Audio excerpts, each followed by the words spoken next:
Tapi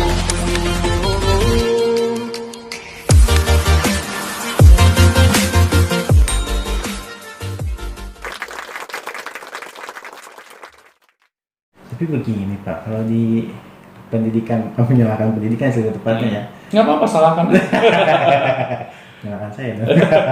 Jadi pendidikan kita tuh ya gimana mau ekspor Pak, banyak yang harus kita kuasain Pak. Ya, Apa yang kita harus lakukan dengan kondisi seperti itu zaman sekarang gitu kan. Ini bagi khususnya bagi anak-anak yang sekolah sih.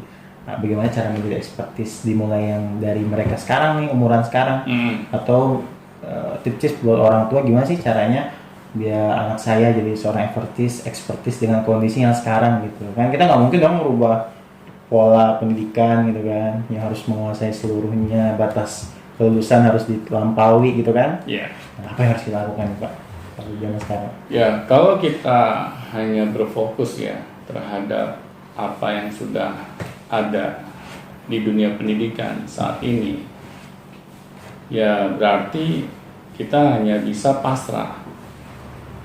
Tetapi kalau kita sadar nih sebagai orang tua, kita tahu bahwa masih banyak jalan menuju Roma. Jauh banget Pak. Maksudnya masih banyak cara dalam mengembangkan potensi anak-anak kita. Yang tadi Agung bilang kan, kalau di dunia sekolah banyak yang harus kita kuasai. Misalnya kita beralasan di dunia sekolah, kan saat ini sekolah juga banyak jenisnya.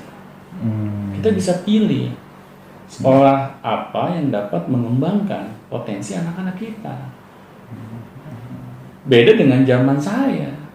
Iya. Kalau di zaman saya hanya ada sekolah negeri atau swasta, udah itu doang pilihannya. Itu zaman Bapak ya, itu zaman Iya. Bapak. Kalau saya enggak Pak. Oh, beda ya. Bukannya sama. Sama aja sih. Gak ada bedanya perasaan. Iya, makanya. Negeri swasta, iya kayak gitu. Nah, di zaman saya, ya saya nggak ada opsi yang lain. Ya makanya ketika di sekolah, ya saya tidak merasa gitu. Saya mendapatkan apa yang saya rasa saya butuhkan.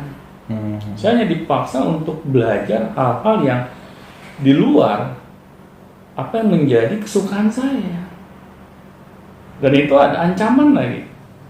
Kalau kamu nggak bisa menjalaninya dengan baik, kamu nggak naik kelas. Nah, bayangkan pendidikan kita penuh dengan ancaman gitu. Ya entah itu dari sekolahnya atau dari orang tua ya gitu ikutan. Iya. Nah, bagaimana kita dapat melahirkan anak-anak yang expert, anak-anak yang ahli di bidang mereka, kalau tidak mulai dari usia sekolah, dia asah potensinya. Nah, ini di agama sendiri dibocorkan, ada sebuah ayat di Al-Quran ya.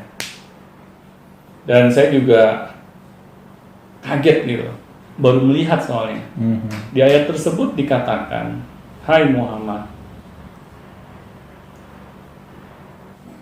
setiap manusia melakukan sesuatu sesuai dengan bawaannya mereka masing-masing.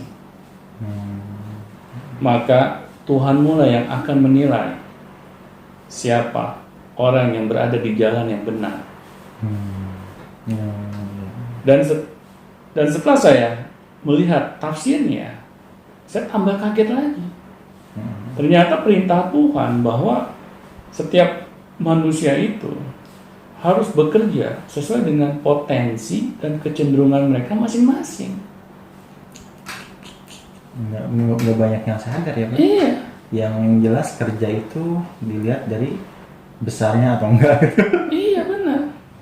Jadi di sini Tuhan sudah memerintahkan gitu bahwa kita ini harus bekerja sesuai dengan bakat dan minat kita. Karena kalau kita tidak bekerja sesuai dengan potensi yang kita miliki, pasti kontribusi kita juga tidak akan maksimal. Pasti kita juga tidak akan bisa menjadi seorang expert.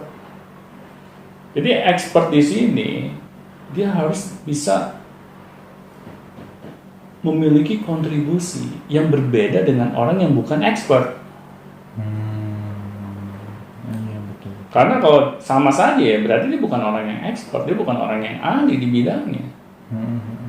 Karena pasti orang yang expert dan orang yang bukan expert pasti hasil kontribusinya itu akan berbeda kualitasnya.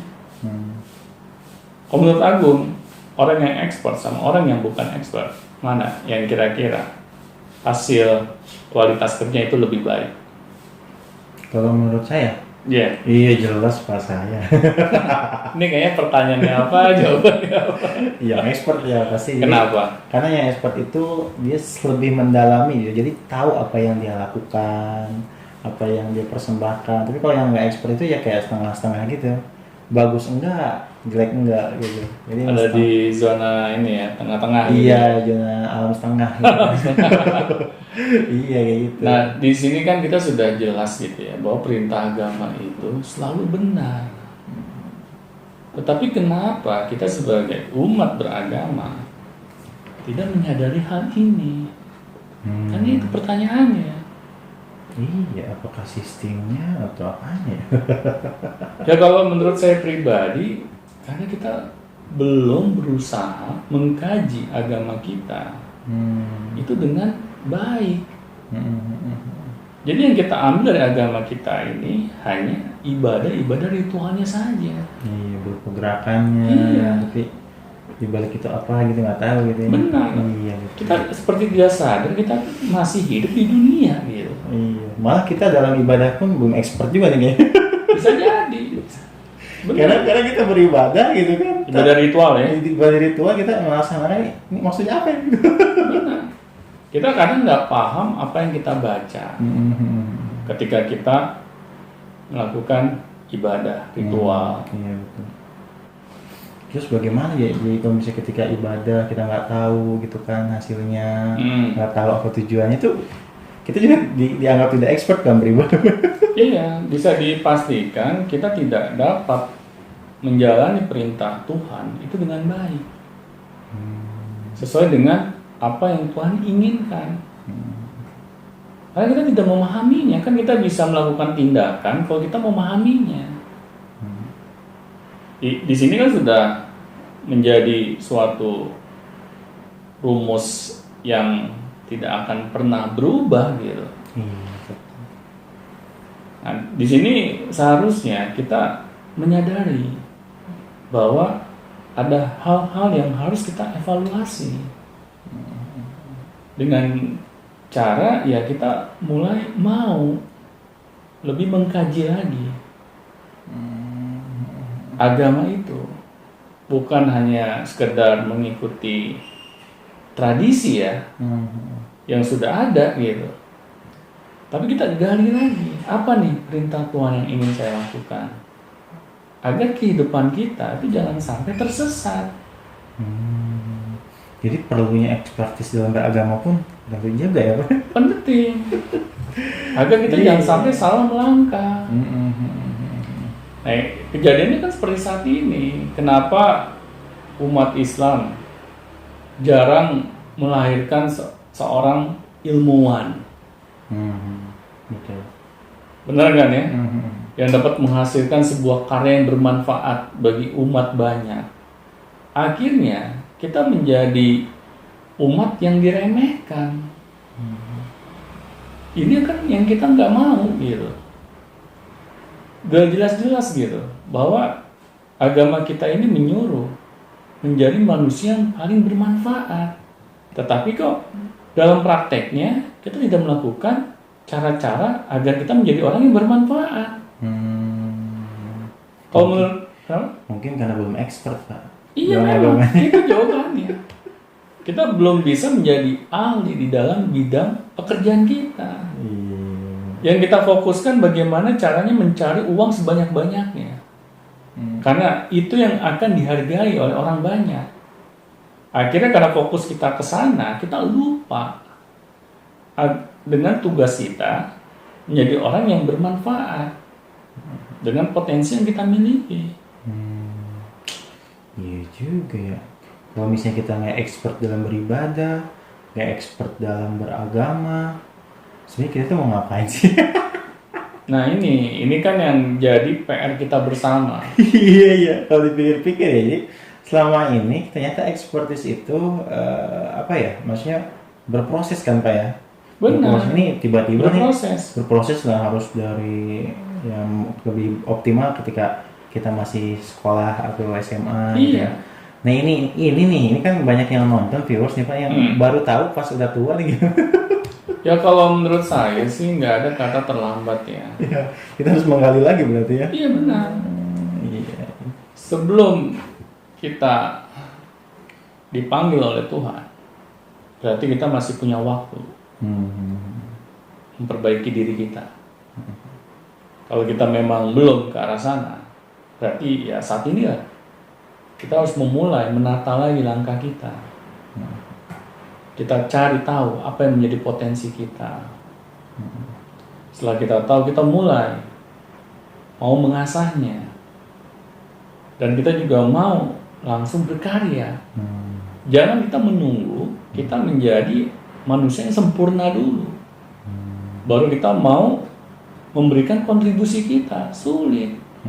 Karena kita dibatasi oleh waktu. Karena Tuhan juga tidak melihat yang namanya kesempurnaan. Yang Tuhan lihat ikhtiar kita, usaha kita. Iya, betul. Tapi kalau kita tidak ke sana, fokus kita malah merasa ya namanya juga gue udah umurnya setengah abad misalnya. Iya kan banyak yang kecewa gitu ya. Iya. Meratapi gitu kan. Kenapa gue dulu nggak kayak gini? Benar. Karena dengan meratapi apakah menyelesaikan masalah? Ya contohnya kayak foundernya KFC, Kentucky Fried Chicken. Itu udah tua ya Pak? Dia sudah tua, dia menemukan Kentucky itu di umur 60-an. Bayangkan gak ada kata terlambat buat dia. Sedangkan kita yang masih umur 20-an, 30-an, 40-an sudah cepet-cepet memutuskan bahwa kita terlambat. Kan lucu gitu.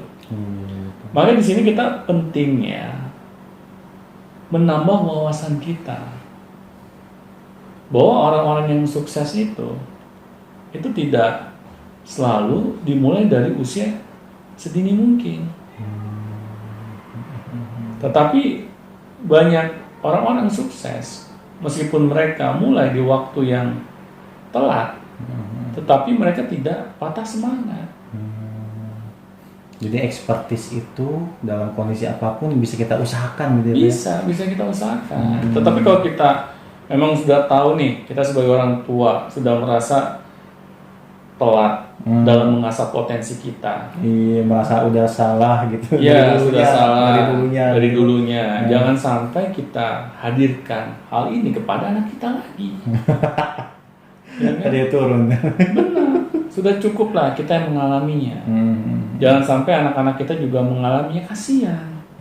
Karena memulai di waktu usia yang sudah uzur itu tidak semudah memulai di waktu usia yang masih muda.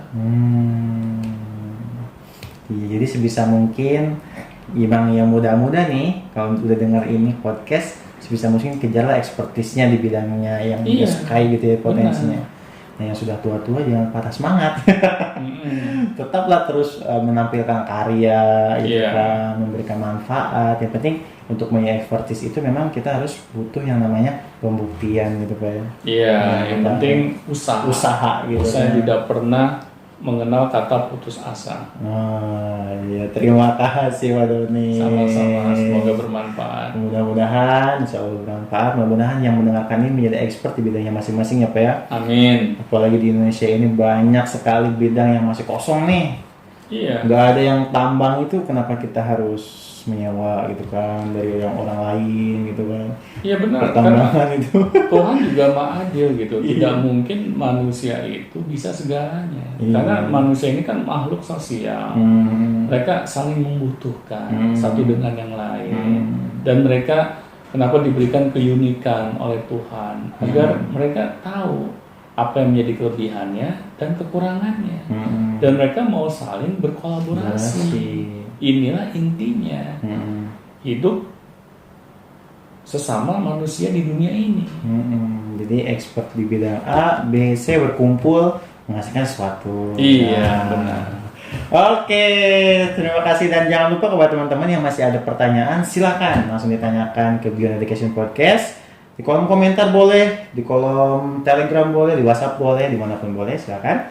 Dan langsung saja nanti kita akan cek dan kita akan tampilkan dan tayangkan atau jawabannya kita akan balas dengan video selanjutnya di segmen Beyond Education. Baik, terima kasih Pak Doni untuk hari ini. Sama-sama. Dan sampai jumpa di Beyond Education selanjutnya. Sampai jumpa.